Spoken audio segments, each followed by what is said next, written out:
एकदम गरीब परिवार आहे आणि त्यांच्या परिवारामध्ये हे भयानक मोठं नुकसान झालेलं आहे। पहिलेच ते पत्र्याच्या घरामध्ये राहतात आणि मोलमजुरी करून उदरनिर्वाह करणारा हा कुटुंब आहे।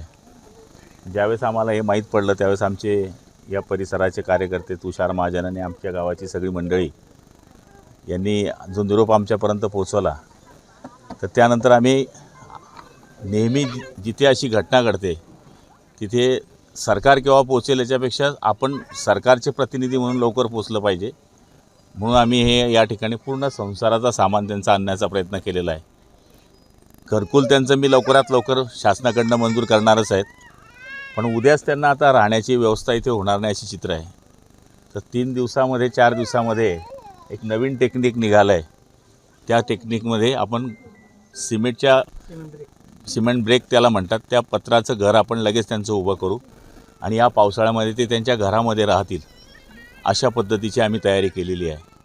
आणि मला तरी असं वाटतं की नंतर मदत करणे, तोपर्यंत त्या लोकांनी करायचं काय? त्याच्यामुळे किराणा असेल, त्यांची जीवनाच्या ज्या सगळ्या वस्तू लागतात त्या सगळ्या वस्तू आम्ही आणण्याचा या ठिकाणी प्रयत्न केलेला आहे। सगळं काही आम्ही त्यांची झीज करून काढत नाही, पण एक माझा मतदार म्हणून किंवा माझा एक नागरिक म्हणून आमदाराचं जे कर्तव्य आहे ते करण्याचा मी प्रयत्न केलेला आहे। निश्चित भाऊ, पण बघितलं तर या दुर्घटनेमध्ये एक चिमुकला जो आहे तो बचावला आहे, कायम त्या घरामध्ये ते सगळ्यात देवाचं आभार आहे की ही हानी भरून काढता येईल, पण जीव गेला नाही हे देवाचे आभार आहे।